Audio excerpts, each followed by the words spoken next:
Nihil obstat Ludovicus est venens SSS. Superior Generalis Rome, May 8, 1907. Nihil obstat Remigius Lafford SDL. Censor Librorum, Imprimatur Joannes M. Farley D.D., Archiepiscopus Neoweber, New York, May 17, 1907. Text and audio transcribers note: Eymard in his order in the beginning greatly exalted the sorrowful aspects of Christ. Be careful. Check out Father Ivan Chedvik and Father Laurie. Approbation. No time more opportune than the present could be chosen to place before the public this little volume by the venerated Pure Eymard, in the process for his beatification.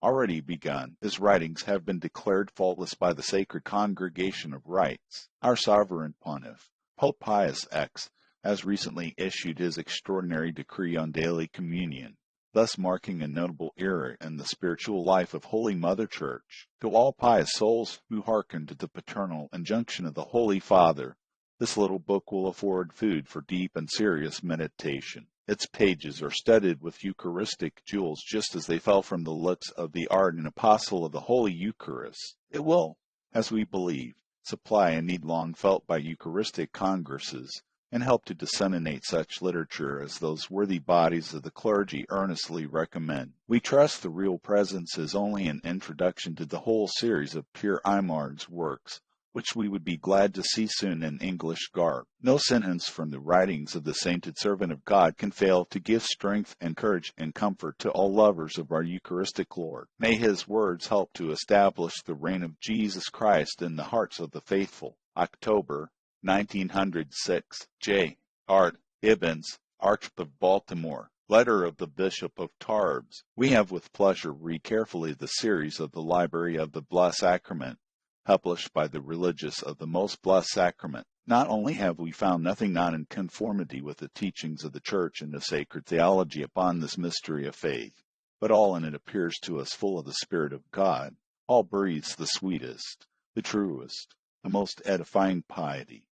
By the perusal of its pages, we understand better than ever that the Holy Eucharist is the center of Catholicity, that it is truly the gospel renewed and perpetuated throughout time and space. Here Eymard appears to have been raised up by God to develop in the midst of us this grand devotion by his words, his congregation, and his warnings. Though dead, he still speaks, and these beautiful relics of his thought and heart will be for us all like a feast day and a perpetual banquet. Given at Tarbes, September 10, 1871. The A. Bishop of Tarbes. Letter of the Bishop of Carcassonne. Carcassonne, September 10, 1871. Reverend Father, I thank you for having introduced me to the life and works of Reverend Pure Eymard. I had the happiness of personally knowing this excellent religious, and I have often thanked the God of the Eucharist for having been able, though in a very small measure, to contribute to the foundation of his pious institute.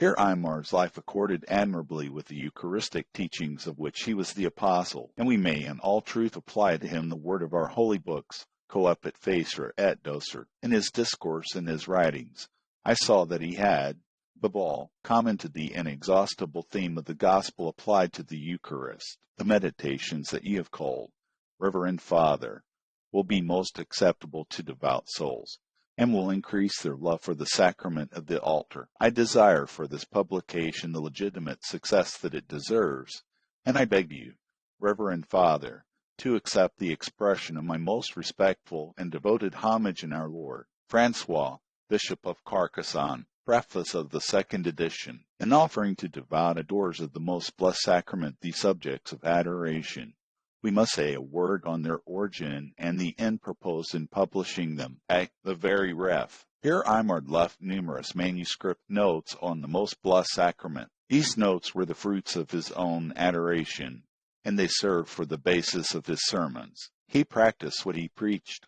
He preached as he had prayed, and what he had said to our Lord in the secrecy of his own heart, he repeated aloud for the instruction and edification of his hearers. We have classed these notes in a certain order, and we propose to publish them in several series. The first, that which now appears, treats of the real presence of our Lord in the Most Blessed Sacrament, the state, is life in the Eucharist. This first series will be followed by the subjects of adoration on Holy Communion, and a little later another series will appear on the Christian virtues formed in the school of the Eucharist. The notes we publish are such as left by Julian Eymard. We have added very little to them, saving some words here and there for greater clearness of expression. We have also changed something in the mode of dialogue, what Julian Eymard addressed to the faithful. We have put on their lips in their colloquies with our Lord. An uninterrupted treatise on the Eucharist must not be sought in this little volume. Every adoration forms a whole more or less complete, sufficient to feed the piety of the adorer,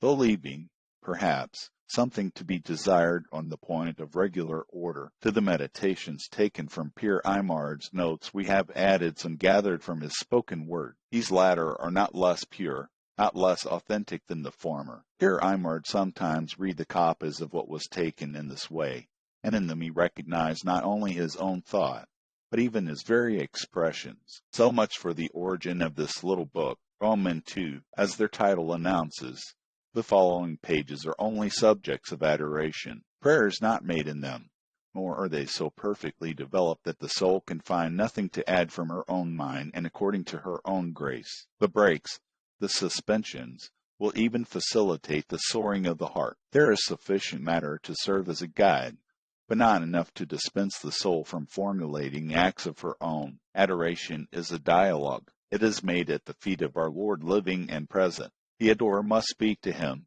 question him, listen, and respond. Merely to read without giving the heart time to pour itself out in sweet converse with our Lord would be to deprive this good master of what he looks for in our visits. Jesus is a prisoner. He expects from us some words of comfort. He is our friend, and he loves to hear us express our affection. We should, then, close our book from time to time, making use of it only as a guide, an outline, and speak with our heart as best we know.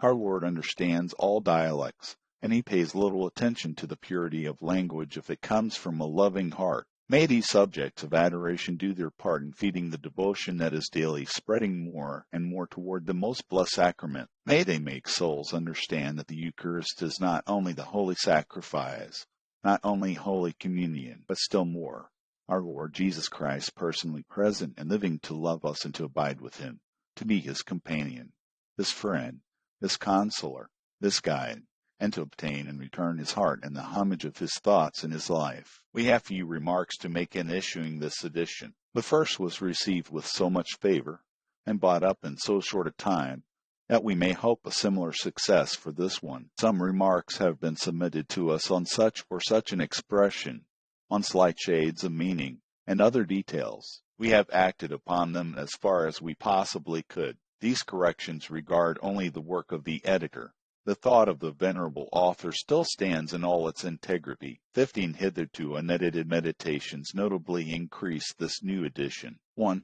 The method of adoration by the 4 ends of the holy sacrifice has been printed in consequence of the notice on Julian Eymard. It here finds its natural place. The meditations on our Lord considered as the model of virtues in the Eucharist, and on the relation of the most blessed sacrament with some of the feasts of the Christian year, complete the thought that inspired this first series. All the subjects that could be so treated will not be found here, nor are all the virtues, all the feasts, meditated in their relation with the Eucharist. Julian Eymard never thought of writing a book, nor did he dream of his words ever being printed.